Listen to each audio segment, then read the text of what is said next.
तो बेटाओ आज हम स्टार्ट कर रहे हैं जितने भी अब तक आईआईटी मेंस और एडवांस में क्वेश्चंस जो आ चुके हैं प्रीवियस ईयर्स में काइनेटिक्स के, तो चलिए काइनेटिक्स के क्वेश्चंस में आप देखिए। मैं पहले क्वेश्चन से स्टार्ट करता हूं। तो इस पहले क्वेश्चन में आप लोग देख रहे हो बेटा क्या लिखा हुआ है। Consider the following reactions A to P1, B to P2, C to P3, D to P4।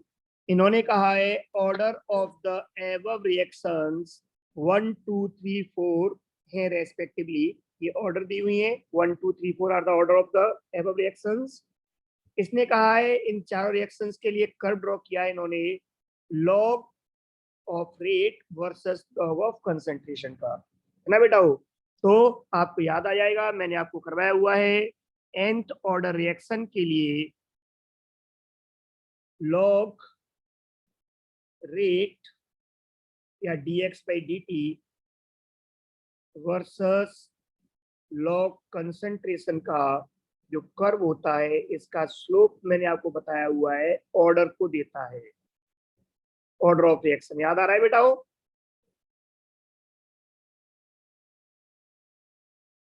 nth order reaction में हम लोगों ने कैरेक्टर्स पढ़े थे, आप प्रीवियस वीडियो में फिर रिवाइज किया करो।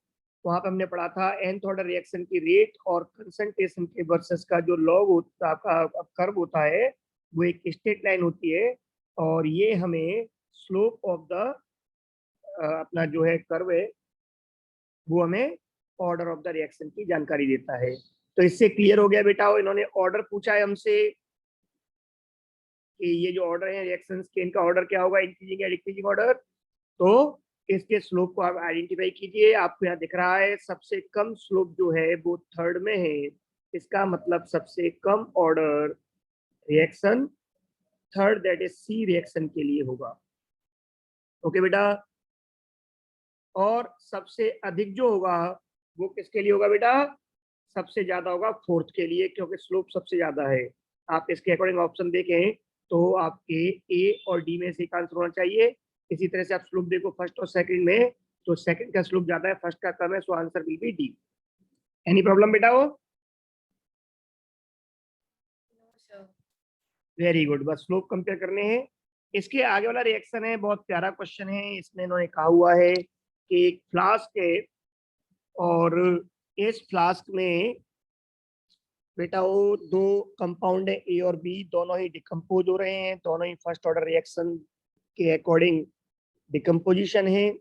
हाफ लाइफ ए और बी दोनों की दी हुई है। इन्होंने कहा है कि ए और बी की कंसंट्रेशन इक्वल हो जाए, वो टाइम बताओ किस टाइम पर दोनों की कंसंट्रेशन इक्वल हो जाएगी, दैट इज रिमेनिंग कंसंट्रेशन। तो हमने बेटा वो फर्स्ट ऑर्डर रिएक्शन के लिए पढ़ा हुआ है, आप सबको पता है concentration remaining A minus X that is A at time T पर is equal to A E पे पावर माइनस के टी। ये हमने पढ़ा हुआ है फर्स्ट ऑर्डर रिएक्शन। तो हम यहाँ पे के को K1 कह सकते हैं फर्स्ट के लिए, और दूसरे जो रिएक्शन है दैट इज बी के लिए remaining amount A minus X for B is initial concentration और ई पे पावर माइनस K2T। इन्होंने यहाँ पर फिर हमसे एक बार आप देखिए क्वेश्चन को, आप ढंग से समझोगे तो इन्होंने क्या कहा हुआ है हमसे बेटा हो कि if concentration of A and B are equal initially, ये इनिशियल कंसंट्रेशन इक्वल है, दैट इज अगर मैं इनका रेशियो निकालता हूँ A minus X upon A minus X 1 और 2 फर्स्ट और सेकंड केस में, तो ए से ए कैंसिल हो जाएगा क्योंकि ये कंसंट्रेशन इक्वल है इनिशियल। तो ये इक्वेशन बन जाएगा ई पे पावर माइनस K1T अपॉन ई पे पावर माइनस K2T, जिसको मैं लिख सकता हूँ ई पे power K2 minus K1 into T. मैं इसको ऊपर ले जाऊंगा प्लस का हो जाएगा और बाद में आपका T कॉमन ले लूंगा। ओके बेटा। हो इन्होंने क्वेश्चन हमसे पूछा है you have to find the time, you have to find the time, now you have to find the time when remaining concentrations of A and B, the ratio of remaining concentrations of A and B becomes 4, that is A की concentration B का 4 times हो जाए तो it is equal to 4। अब मैं सिर्फ इस part पे ध्यान दूंगा ये क्वेश्चन में गिवन है, बताओ वो टाइम जिस पर concentration of A at time T becomes 4 times of concentration of B at time T. तो मैं अगर यहाँ पर इसका बेटा वो लॉग बेस ई के अकॉर्डिंग इसको सॉल्व करता हूँ, दोनों अपने साइड में लॉग बेस ई लेता हूँ, तो क्या हो जाएगा, L N K2 minus K1 T is equals to ln4। Okay बेटा, इतना क्लियर हो गया?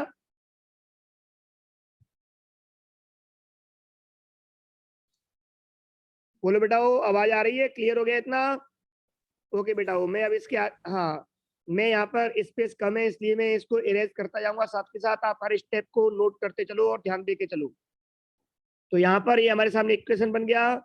इस इक्वेशन में आप लोग जानते हो कि हम लोग क्या कर सकते हैं बेटा, इस इक्वेशन में अगर मैं इसको सॉल्व करता हूं तो ये पावर से आगे आ जाएंगे और इसको बोलूंगा मैं K2 minus K1 into T L N E की वैल्यू 1, तो हम ड्रॉप कर सकते हैं। ओके बेटा, अब मैं यहाँ पर इस स्टेप को आगे बढ़ाऊं,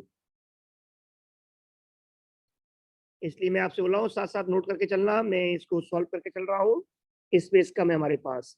तो अगर हम यहाँ पे बात करते हैं अगेन बेटा तो यहाँ पर ln4 को मैं लिख सकता हूँ 2ln2 is equal to K2 क्या होगा, K1 क्या होगा, मैं हाफ लाइफ दी हुई है, फर्स्ट ऑर्डर रिएक्शन है, फर्स्ट ऑर्डर रिएक्शन के अकॉर्डिंग रेट कांस्टेंट और हाफ लाइफ का रिलेशन क्या होता है, 0.693 अपॉन टी हाफ, और टी आपकी जगह पर हम क्या वैल्यू पुट कर देंगे फर्स्ट रिएक्शन के लिए, बोलो बेटा, फर्स्ट रिएक्शन के लिए कितना पुट करेंगे हम, हाफ लाइफ 300 सेकेंड, और सेकेंड के लिए 180, पहले सेकेंड का है तो पहले हम 180 पुट करेंगे, minus 0.693 upon K1 that is T of first reaction, A के लिए 300 और बाहर ले आएंगे हम इसको टी को।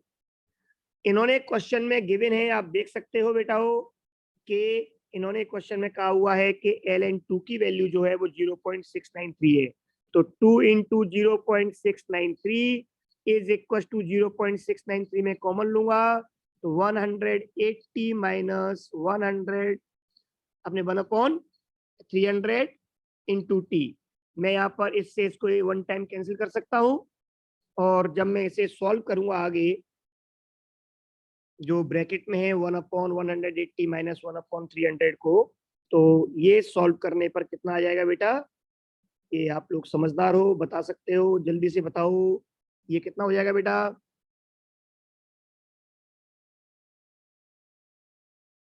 अरे बेटा, आपको एलसीएम लेना भी नहीं आता क्या, ये 900 एलसीएम हो गया, ये हो जाएगा आपका 5 minus 3 that is 2/900 into T.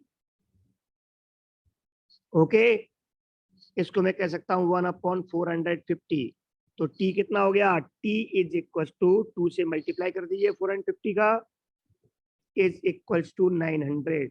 ये हमने टी आप किस में थी बेटा, सेकंड्स में थी, सो अल्टीमेटली यहाँ भी टाइम किस में आएगा, सेकंड्स में। तो 900 सेकंड के बाद ए की कंसंट्रेशन बी की कंसंट्रेशन का 4 टाइम्स हो जाएगी। इज दैट क्लियर बेटा? So answer will be B. Any problem? Now question number third.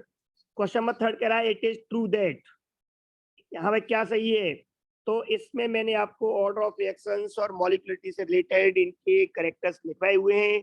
तो यहाँ पर आप लोग देखोगे बेटा कि जीरो ऑर्डर रिएक्शन हमेशा एक कॉम्प्लेक्स रिएक्शन होती है, आपको बताया हुआ है मैंने कि किसी भी एलिमेंट्री रिएक्शन के लिए ऑर्डर जीरो नहीं होता। तो अपना क्या ट्रू हो गया, इससे क्लियर हो गया कि जीरो ऑर्डर नहीं होता, एलिमेंट्री मींस जीरो ऑर्डर की रिएक्शन सभी कॉम्प्लेक्स होती है, कॉम्प्लेक्स मींस एक से ज्यादा स्टेप्स में होती है। ओके बेटा, क्वेश्चन नंबर फोर्थ पे अगर हम बात करते हैं, for the reaction 2a plus 3b 3/2c equal to 3p which statement is correct. हमें यहाँ पर डिफरेंशियल फॉर्म में सारे रेट दी हुई है, तो मैं यहाँ पर इसको डिफरेंशियल में चेंज करूँ तो आपके सामने मैं यहाँ पर ये इस पार्ट को इरेज करके इस रिएक्शन के लिए डिफरेंशियल फॉर्म लिखता हूँ। आप ध्यान देना बेटा, मैं यहाँ पे डिफरेंशियल फॉर्म लिखने जा रहा हूँ इस रिएक्शन के लिए, तो क्या होंगी, rate of the reaction, you all know very well that rate of reaction is equals to अगर मैं लिखता हूं इसको ए के टर्म्स में तो 1/2 of minus D A by D T is equal to B के टर्म्स में लिखूंगा तो 1/3 into minus D B by D T. और अगर मैं इसे लिखता हूं सी के टर्म्स में तो ये हो जाएगा माइनस 2/3 हो जाएगा बेटा ये, क्योंकि 1 अपॉन कॉफिशिएंट तो 1/3/2 लिखेंगे तो 2/3 हो जाएगा। Is that clear? Into D C by D T. Any problem बेटा हो? Very good. तो अब आप यहाँ पे ध्यान दीजिए, उसने हमसे पूछा हुआ है कि कौन सा स्टेटमेंट करेक्ट है। तो इसने हम जो दे रहे हैं वो D A by D T के फॉर्म में दिया है। एक ही जगह पर इन्होंने कंसंट्रेशन की जगह पर उन्होंने नंबर ऑफ मोल्स लिए हुए हैं। आप घबराए नहीं, वो तो एक ही बात है, क्योंकि जब सेम वॉल्यूम से हम डिवाइड कर देंगे तो सब मोल्स के रेशियो में कन्वर्ट हो जाएगा। तो यहाँ पर इन्होंने हर जगह पे जो लिया हुआ है वो D A by D T या D N A by D T लिया हुआ है बेटा हो। तो इसका मतलब माइनस है सबके सामने, तो मैं सबके माइनस को अब रिमूव कर सकता हूँ क्योंकि सारे इक्वेशंस में माइनस है। और यहाँ पर 1/2 को रिमूव किया है, दैट इज 2 से मल्टीप्लाई किया है सब में। तो अगर आप सब में मल्टीप्लाई कर दोगे 2 से तो ये हो जाएगा आपका D N A by D T is equal to 2/3 D B by D T या D N B by D T is equal to 4/3 D C by D T या D N C by D T. Is that clear बेटा? तो इससे clear हो गया कि यहाँ पे आंसर क्या हो जाएगा बेटा? C. Is that clear? Very good, शाबाश बेटा प्रथम, आप बहुत टाइमली जवाब देते हो और ऐसे ही अपना आगे कंटिन्यू रखो। मैं नेक्स्ट क्वेश्चन फिफ्थ की बात करता हूँ। इस फिफ्थ क्वेश्चन में देखिए, इन्होंने हमसे क्वेश्चन में जो वो डेटा दिया हुआ है उस डेटा में इन्होंने कहा है कि आपको जो x और y लिखा हुआ है वो टर्म्स की वैल्यू बतानी है। You have to find the values of x and y। ये देखो यहाँ लिखा हुआ है x और यहाँ लिखा हुआ है y, इसकी वैल्यूज बतानी है। तो इन वैल्यूज को बताने के लिए मैंने कहा था ऑब्जेक्टिव अप्रोच हमारी है वो अलग होती है क्वेश्चंस की, सब्जेक्टिव के अकॉर्डिंग हम सब लिखकर मेंशन करते हैं। यहाँ पर आप देखिए मेरे साथ साथ, तो आप देखोगे यहाँ पर कि यहाँ पर पहले दो ये आपके सेम है, तो यहाँ पर कंसंट्रेशन बी की अगर 2 टाइम्स हुई है तो रेट यहाँ पर जो है वो 4 टाइम्स हो गई है। इसका मतलब ये हुआ, वेरी गुड बेटा, आंसर ऑप्शन सी एकदम सही है आपका, क्या बात है। तो इसका मतलब अब तक हमने प्रीवियस वीडियोस में लेक्चर्स में जितने भी क्वेश्चन सॉल्व किए उसके अकॉर्डिंग आपके समझ में आ गई बात। चलो फिर भी हम एक बार और सॉल्व करते हैं। तो यहाँ पर बी की कंसंट्रेशन डबल करने पर रेट 4 टाइम्स हो रही है, इसका मतलब बी के रेस्पेक्ट में ऑर्डर ऑफ द रिएक्शन है वो 2 है। और इसके बाद ऐसा ही एक और डेटा अगर हम यहाँ पे देखें तो इस डेटा में आप लोग देखोगे कि कोई भी एक कंसंट्रेशन आप लेके चल सकते हो, तो फर्स्ट एंड थर्ड लेके चल सकते हो। तो अगर आप फर्स्ट और थर्ड में देखते हो बेटा हो तो फर्स्ट एंड थर्ड में ए की कंसंट्रेशन डबल हो गई है और बी की कंसंट्रेशन सेम है। तो ए की जब डबल की है उस समय हम देख रहे हैं कि रेट है वो भी डबल हो रही है, आप देखो। ओके बेटा हो, इसका मतलब ये हुआ कि ए के टर्म्स में ऑर्डर ऑफ द रिएक्शन 1 है, तो रेट जो होगी वो रेट लॉ क्या होगा? R is proportional to A B square, concentration of A और बी की कंसंट्रेशन का पावर 2। अब इसी डेटा को हम यहाँ पे अप्लाई करें तो हमारे अब इसमें कोई भी दो इक्वेशन फिर आपको लेनी पड़ेगी, कंपेयर तभी हो पाएगा। मैं यहाँ पे कहता हूँ कि अगर मान लो मैं आपका सेकंड एंड थर्ड ही ले लेता हूँ, यहाँ पर मैं अगले पेन से यहाँ पे इसको मार्क कर देता हूँ कि अगर मैं यहाँ पे ले रहा हूँ सेकंड एंड थर्ड को, तो सेकंड एंड थर्ड में मैं कहूंगा कि 0.2 कंसंट्रेशन थी, एक्स इसकी कंसंट्रेशन कर दी ए की पावर 1, कंसंट्रेशन बी की जो है वो थर्ड एक्सपेरिमेंट में 0.1 है और फोर्थ एक्सपेरिमेंट में 0.2 है, इस पे पावर 2 है। This give the ratio of rate. Rate क्या होगी बेटा? रेट होगी आपका 1.2 अपॉन 7.2, क्योंकि 10 पे पावर -2 से 10 पे पावर -2 कैंसिल हो जाएगा। इसको हम कह सकते हैं 1/6। ओके बेटा हो, अब यहाँ पे आप इसको सॉल्व, आप अगर इसको सॉल्व करते हो तो ये हो जाएगा 0.2/x इंटू 1/2 पे पावर 2 को हम 1/4 कह सकते हैं, इट इज इक्वल टू 1/6। आप इसको 2 3 दैट इज 2/3 कह सकते हो। Overall that is 0.2 upon x is equal to 2/3। So ultimately x कितना हो गया बेटा? x is 0.3। आप सॉल्व करने पर आपको x मिल गया। तो इसका मतलब हमारे आगे ऑप्शन ए और बी तो हो नहीं सकते, एक्स की वैल्यू आ गई है, सी और डी में से हमें एक को देखना है। इसी बिल्कुल पैटर्न के अकॉर्डिंग आप लोग अब यहाँ पर ले सकते हो 0.3 वैल्यू लिख सकते हो, ये 0.3 है।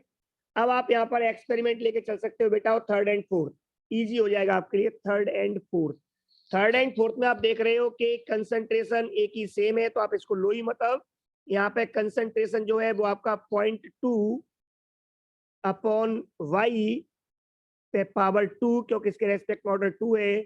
This ratio will give the ratio of rate of reaction, और रेट ऑफ रिएक्शन हो जाएगी आपकी 1/4। आप देख सकते हो 7.2 इंटू 10 पे पावर -2 को हम लिख सकते हैं 28.8 इंटू 10 पे पावर -2। रेशियो में -10 पे पावर -2 कैंसिल आउट, और ये हो गया ऑलमोस्ट 4 टाइम्स। ओके बेटाओ, तो ये रेशियो 1/4 आ गया। इसको मैं यहाँ पर कह सकता हूँ अब, अगर आप इसे करो तो 0.2 y इज इक्वल टू 1/2, दोनों तरफ रूट ले लूंगा मैं, तो y is equal to 0.4। So answer will be C. Is that clear? Pratham ने बहुत पहले सॉल्व कर लिया था, शाबाश बेटा। तो अब हम इसके आगे बढ़ते हैं, नेक्स्ट क्वेश्चंस हम इसके आगे और सॉल्व करते हैं प्रीवियस ईयर्स के। अब हम थोड़ा सा और फास्ट करेंगे क्वेश्चंस को स्पीड में, कुछ पॉइंट्स में बीच बीच में स्टेप मिस करूंगा, क्योंकि मैं आपको बहुत सारे क्वेश्चंस डिस्कस कर चुका हूं। एक बार उन सारे क्वेश्चंस को, लेक्चर्स के वीडियोस को वापस देखते रहा करो। देखो बेटाओ, अगर हम इसमें नेक्स्ट क्वेश्चंस देखते हैं, तो क्वेश्चन नंबर 7 अगर हम यहाँ पे सॉल्व करें, तो इन्होंने कहा है for the reaction 2H2 plus 2NO is equal to N2 plus 2H2O, the observed rate expression is this, the rate expression for the reverse reaction। तो पहले हमें यहाँ पर जो ऑब्जर्व्ड है उसके अकॉर्डिंग अगर मैं रिएक्शन लिखता हूँ, तो ऑब्जर्व के अकॉर्डिंग रिएक्शन होनी चाहिए। यहाँ पर NO2 जो है उसके रेस्पेक्ट में ऑर्डर 2 है, पावर 2 है। सो अल्टीमेटली बेटा ध्यान दो, यहाँ पर इसको हम लिखेंगे NO का स्क्वायर है। आप देखो ऑब्जर्व में फॉरवर्ड रिएक्शन के लिए, तो इसका फॉरवर्ड रिएक्शन होगी 2NO प्लस H2, क्योंकि इस पे पावर 1 है, कंसंट्रेशन दैट इज H2 का एक मॉलिक्यूल है, that will be equal to, अब यहाँ पे हमें प्रोडक्ट्स बनाने हैं, N2 प्लस 2H2O। अब यहाँ पे प्रॉब्लम क्या है कि मेरे अकॉर्डिंग रिएक्टेंट ये होने चाहिए ऑब्जर्व के अकॉर्डिंग, पर क्वेश्चन में जो रिएक्शन दी हुई है, एक तो दिया रेट लॉ, एक दिया रिएक्शन। अगर आप रिएक्शन पे ध्यान दें तो मेरे बेटा रिएक्शन क्या लिखी हुई है, रिएक्शन आपके सामने लिखी हुई है 2NO plus 2H2 is equal to N2 plus 2H2, ये लिखी हुई है ना बेटा। इसका मतलब जो रिएक्शन लिखी हुई है उसमें और जो मुझे ऑब्जर्व्ड रेट लॉ दिया है उसमें एक अंतर है कि इसमें एक H2 एक्स्ट्रा है थ्योरेटिकल में। तो जो थ्योरेटिकल में एक्स्ट्रा है उसको मैं राइट हैंड साइड में ले जाऊंगा, दैट इज -H2। तो मैं इसे according to observed expression reaction को चेंज कर लूंगा। अब रिएक्शन ये हो गई मेरे सामने, रेट लॉ मुझे बता रहा है कि रिएक्शन क्या हो गई, 2NO plus H2 is equal to N2 plus 2H2O minus H2। वहां पे एक H2 एक्स्ट्रा है, रेट लॉ में पावर H नहीं है, आपका H2 की कंसंट्रेशन पावर 1 है केवल, तो इसका मतलब केवल H2 का एक ही मॉलिक्यूल हम एलिमेंट्री रिएक्शन में मेंशन करेंगे। अब इसने पूछा है कि तो रिवर्स रिएक्शन के लिए रेट एक्सप्रेशन क्या होगा। अब मेरे बेटा वो रिवर्स रिएक्शन ये होगी जिसमें ये रिएक्टेंट होंगे, these are the reactants for reverse reaction. Reverse reaction के लिए अब ये रिएक्टेंट होंगे, तो रिएक्टेंट के टर्म्स में रेट लॉ क्या होगा, rate is equal to backward reaction का rate constant KB, concentration of N2, concentration of H2 पे पावर 2, क्योंकि दो मॉलिक्यूल्स है वहां पर, एंड कंसंट्रेशन ऑफ H2 पे पावर -1। इस H2 पे पावर -1 को मैं लिख सकता हूं concentration of N2 concentration of H2 square upon H2। So answer will B D. अब की बार प्रथम थोड़ी गलती कर दी आपने, पर कोई बात नहीं, आप इस प्रोसेस को समझो, क्वेश्चंस को। हम चाहे रिएक्शन कैसे भी लिखें, लेकिन एक्सपेरिमेंटल ऑब्जर्वेशन हमें जो बताते हैं वो बताते हैं कि रिएक्शन कैसे हो रही है। तो जो रिएक्शन हो रही है उसको हमने जो लिखा है उसको चेंज कर लेंगे। ओके बेटाओ, इतनी पिक्चर क्लियर हो गई।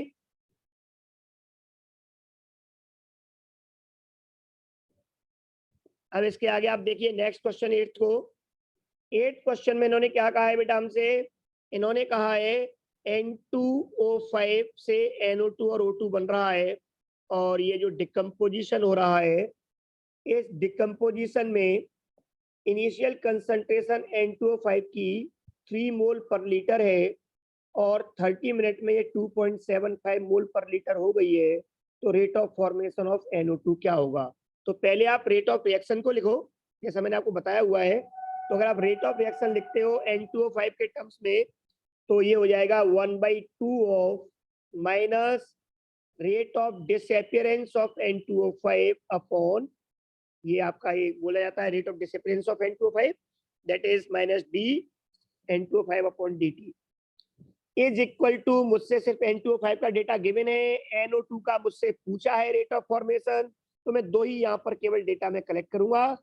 अकॉर्डिंग टू प्रोडक्ट ये हो जाएगा 1/4 into D NO2 change in concentration upon time taken of NO2।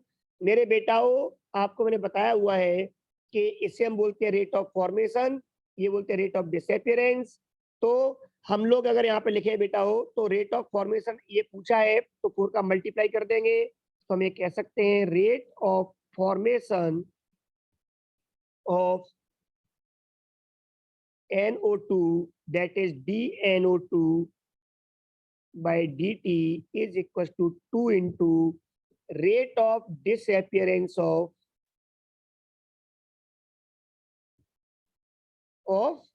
N2O5। और rate of disappearance of N2O5 क्या होगा? Total disappearance upon time taken. तो कितना डिसअपियर हुआ बेटा? 3 मोल से 2.75 मोल रह गया है, दैट इज 0.25 मोल पर लीटर डिसअपियर हुआ। कितने टाइम में? 30 मिनट्स में। ओके बेटाओ, इसको हम कह सकते हैं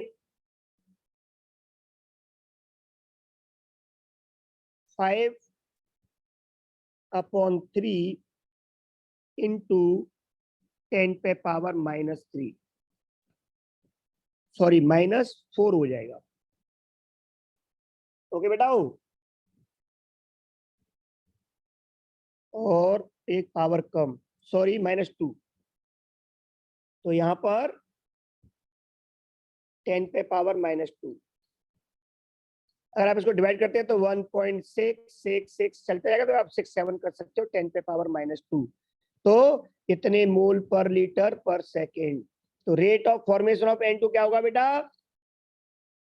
answer will be B. Is that clear?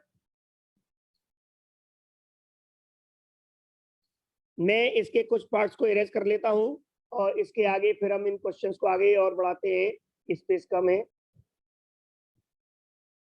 अगर हम बेटा क्वेश्चन नंबर 9 की बात करते हैं तो क्वेश्चन नंबर 9 में इसने कहा है the given plots represent the variation of concentration of reactant with time for two different reactions first and second. दोनों का उसने ऑर्डर पूछा है, तो ये बहुत सिंपल सी बात है, ये आप जब थ्योरी को अच्छे से पढ़ते हो तो आपको ये सब चीजें याद होती हैं। हम लोग जानते हैं कि अगर मैं ln a minus x is equal to -kt plus ln a, और एक हमने पढ़ा था a minus x is equal to -kt plus a, या a माइनस kt लिखा था, इसको मैंने उल्टा लिख दिया है।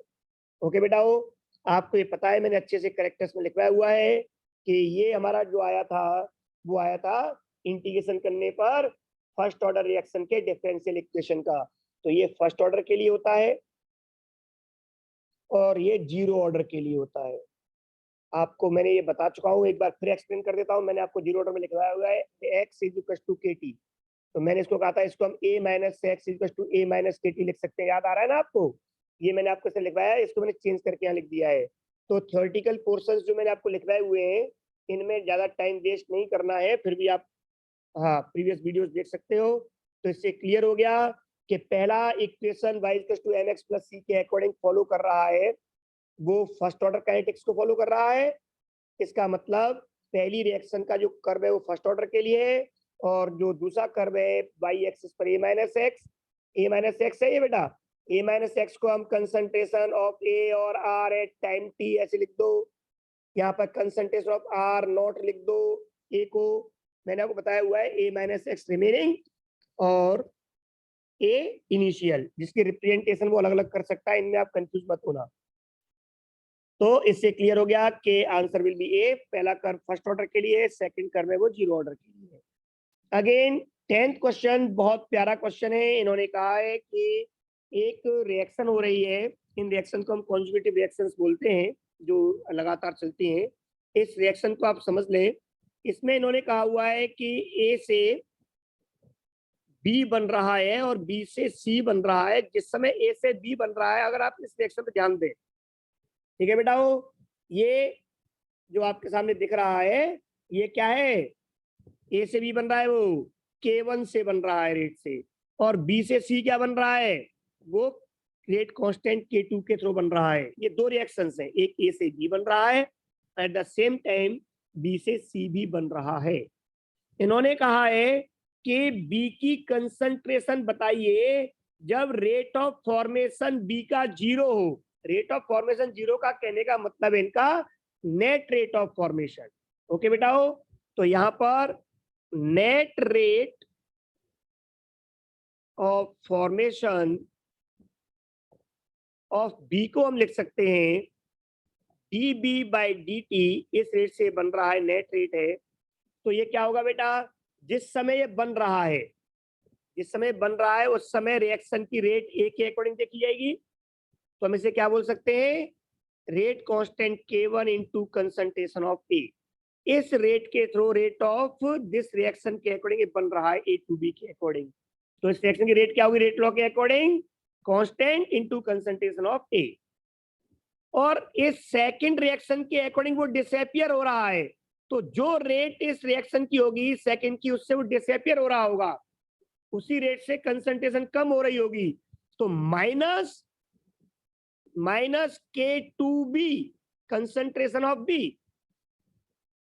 तो इस रिएक्शन के लिए रेट क्या निकालेंगे हम, rate constant into concentration of reactant. इसके लिए रिएक्टेंट बी है तो K2B। इस रेट के अकॉर्डिंग क्या होगा, K1A। इस रेट से बन रहा है, इस रेट से डिसोसिएट हो रहा है, डिसअपियर। तो नेट रेट क्या होगी बनने की, तो ये नेट रेट ऑफ रिएक्शन होगी। ओके बेटा, बेटा माइक बंद कर लो अपना। तो मैं यहाँ पे इसको आगे सॉल्व करता हूँ बेटा। तो अब इसने क्वेश्चन क्या पूछा है, इसने पूछा है कंसंट्रेशन ऑफ बी बताओ जब net rate of formation zero हो, दैट इज जब dB/dt नेट जो है वो जीरो हो। तो ये हो जाएगा K1A is minus K1A minus K2B। इसको हम कह सकते हैं K1A is equal to K2B। So concentration of B is equal to K1/K2A. बोलो बेटा, is that clear? Answer will be D. Any problem?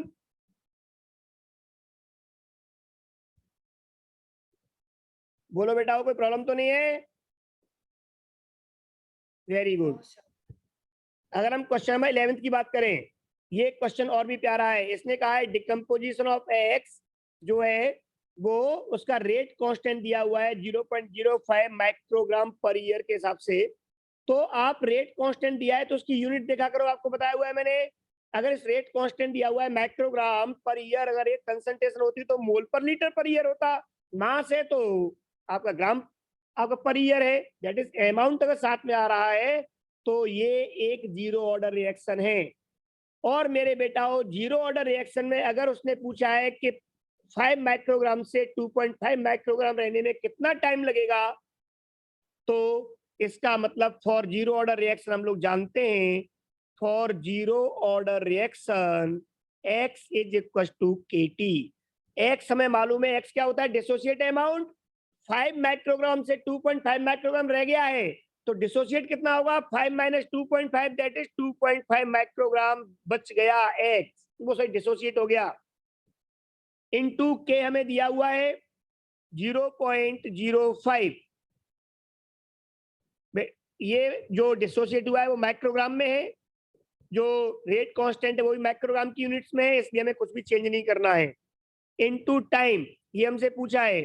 अगर हम इसको सॉल्व करते हैं बेटा तो कितना आ जाएगा 50, बट 50 क्या ईयर्स, क्योंकि रेट कांस्टेंट जो है वो माइक्रोग्राम पर ईयर में, तो टाइम भी आएगा ईयर्स में।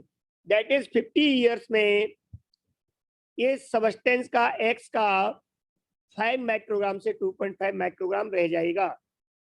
ओके बेटाओ, अगर हम इसके आगे फर्दर क्वेश्चन लें, 12th क्वेश्चन में देखिए क्या कह रहा है बेटाओ। इसमें कह रहा है the reaction 2x is B zero order reaction. इसने पहले ही बोल दिया है जीरो ऑर्डर रिएक्शन है।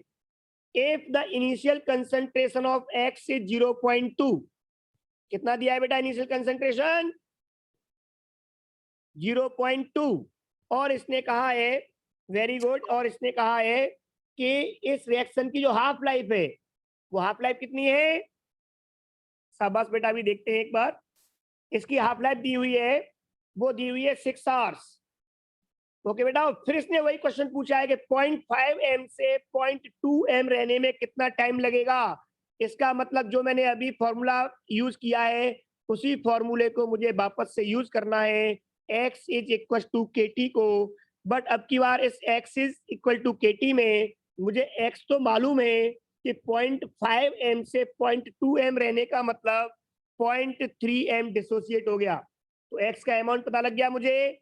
लेकिन मुझे रेट कांस्टेंट के नहीं पता और मुझसे टाइम पूछा है, तो क्वेश्चन सॉल्व करने के लिए मुझे रेट कांस्टेंट के चाहिए। रेट कांस्टेंट पता करने के लिए एक बार फिर वापस से आप इसी पे आए। हम लोग जानते हैं जीरो ऑर्डर रिएक्शन के लिए x is equal to kt। अगर मैं x की वैल्यू a/2 पुट कर दूं, इनिशियल कंसंट्रेशन का हाफ, तो मैं यहाँ पर k को बोलूंगा हाफ लाइफ। ओके बेटाओ, अब मुझे यहाँ पर इनिशियल कंसंट्रेशन दी हुई है 0.2/2 इज इक्वल टू k, और हाफ लाइफ दी हुई है 6 आवर्स। तो इस तरह से रेट कांस्टेंट k की वैल्यू आ जाएगी इज इक्वल टू 1/60। ओके बेटा, और ये आवर्स की यूनिट में है, पर आवर आप ध्यान रखना। ओके बेटाओ, मैं यहाँ पर 1/60 पुट कर दूंगा, तो लो साहब ये k की वैल्यू जैसी मैं यहाँ पुट करूंगा सॉल्व हो गया। Time t is equal to 18, और 18 वॉट आवर्स, क्योंकि रेट कांस्टेंट के टाइम पर आपने t आप जो लिया था वो भी 6 आवर्स था। ओके बेटाओ, so answer will be C. Kashish बहुत बढ़िया, आपने बहुत पहले जवाब दे दिया था, शानदार। और अगर हम 13th क्वेश्चन की बात करें, तो उन्होंने एक रिएक्शन ली हुई है A2 से 2A बन रहा है, K1 रेट कांस्टेंट है, और eight the same time 2A से A2 बन रहा है जिसका रेट कांस्टेंट K_A दिया है। मतलब केवल एक वो सिंबल है उसको K2 भी लिख सकता था, वो -1 नहीं है बेटा वो। ओके, तो अब हम यहाँ पे बात करते हैं। तो एलिमेंट्री रिएक्शन कहा है इसने दोनों को और एलिमेंट्री रिएक्शन का मतलब होता है कि जो आपको रिएक्शन में रिएक्टेंट के मॉलिक्यूल्स दिख रहे हैं जितने, वही उसका ऑर्डर भी होता है।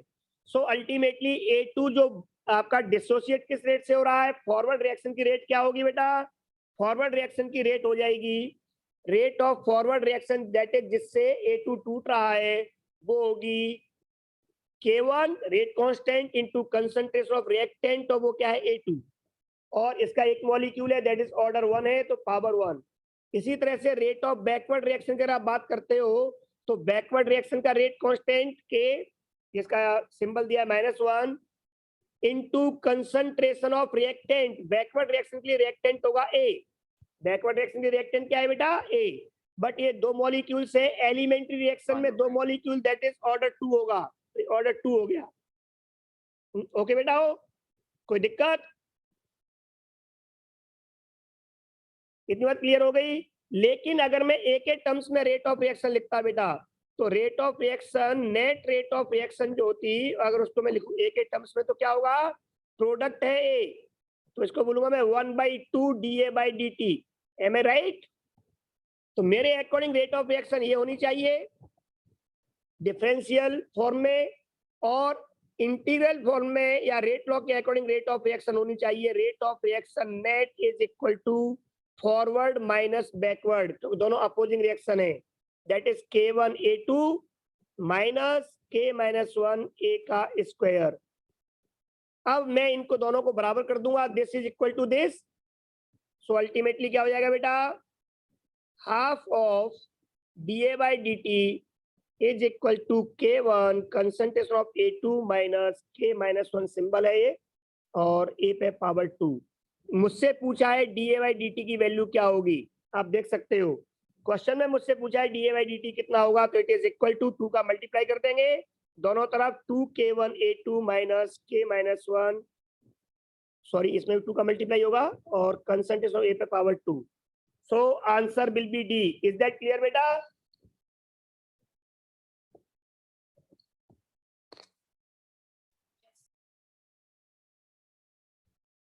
बाकी क्वेश्चन हम नेक्स्ट सेशन में करते हैं। ओके बेटाओ।